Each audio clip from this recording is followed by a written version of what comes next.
तो students, free radical substitution का जो दूसरा एग्जांपल है वो है allylic free radical substitution reaction. इसका एग्जांपल देख लेते हैं। जैसे हमने लिया CH2 double bond CH single bond CH3, इस कार्बन को हम क्या बोलेंगे, एलाइलिक कार्बन, और इसी का हाइड्रोजन जो है वो आपका एलाइलिक हाइड्रोजन हो जाएगा। तो वो हाइड्रोजन रिप्लेस होगा किसके द्वारा, ब्रोमीन रेडिकल के द्वारा। तो इसी रिएक्शन को हम बोलेंगे allylic free radical substitution reaction. ठीक है, कैसे होता है, तो यहाँ पर हम लेंगे N bromo succinimide in the presence of CCl4 के साथ यहाँ पर HNu ले रहे हैं। HNu का मतलब कि यहाँ पर रेडिकल डेवलप हो रहा है।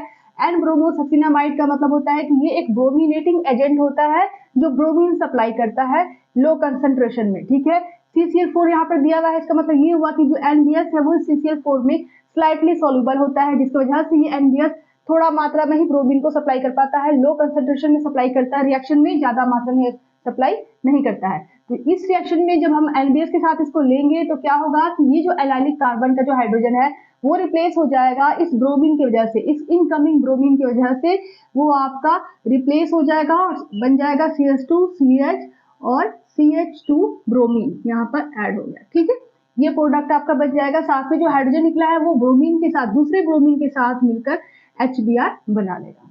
ठीक है, इस रिएक्शन को हम बोलते हैं वोल जिगलर रिएक्शन, जो बहुत ही इंपॉर्टेंट होता है फॉर कंपटीशन के लिए। ठीक है, चलिए इसका मैकेनिज्म देख लेते हैं कि ये रिएक्शन होती कैसे है। तो फ्री रेडिकल रिएक्शन 3 स्टेप में होती है। पहला होता है chain initiation step, chain initiation step. ठीक है, इस स्टेप में आपका फ्री रेडिकल डेवलप होगा। तो आपने जो NBS लिया है CCl4 में HNu के प्रेजेंट में, यहाँ पर आपका सबसे पहले ये रिएजेंट रिएक्शन करेंगे आपस में, उसके बाद आपका फ्री रेडिकल डेवलप करेगी जो आपका ब्रोमीन रेडिकल होगा।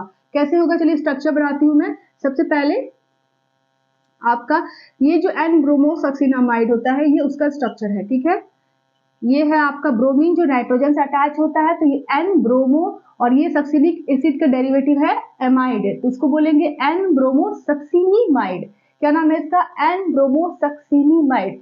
ये क्या करता है, जब हम इसको CCl4 में ले लेंगे HNu के प्रेजेंट में, तो ये HNu क्या करेगा, आपका होमोलिटिक फिजन कराएगा यहाँ पर और फ्री रेडिकल डेवलप होगा। ठीक है, यहाँ पर ब्रोमीन फ्री रेडिकल निकल जाएगा और साथ में नाइट्रोजन के ऊपर भी आपका एक इलेक्ट्रॉन बच जाएगा, वो भी as a free radical work करने लगेगा। ठीक है, यहाँ पर हो गया एक रेडिकल, यहाँ बन गया और साथ में ब्रोमीन रेडिकल बन गया। तो ये हो गया चेन इनिशिएशन स्टेप जिसमें आपका ब्रोमीन रेडिकल बन गया। अब दूसरे स्टेप में क्या होगा, चेन प्रोपगेशन स्टेप,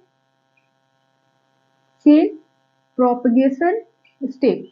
इस स्टेप में क्या होगा, तो इस स्टेप में आपका जो मेन सबस्ट्रेट है वो क्या है, CH2 double bond CH single bond CH2 और ये हाइड्रोजन, यही है ना ये सबस्ट्रेट।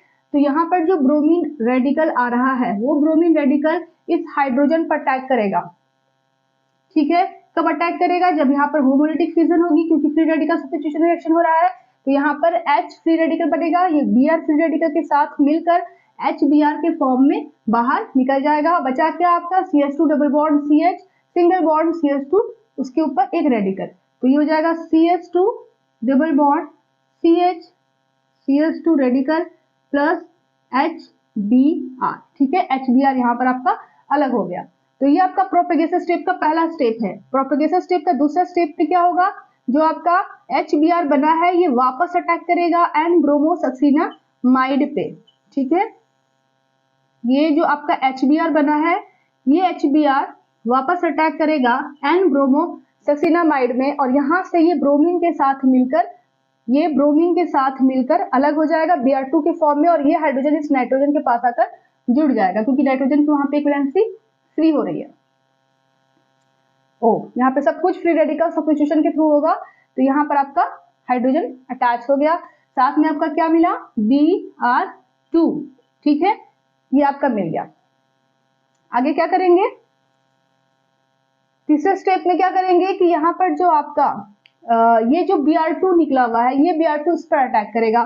ठीक है, प्रोपेगेशन स्टेप का जो तीसरा स्टेप है वो है CH2 double bond CH single bond CH2 radical, ये Br2 पर अटैक करेगा। Br2 का जो मॉलिक्यूल बन रहा है चेन प्रोपेगेशन के दूसरे स्टेप में, उस पर ये अटैक करेगा।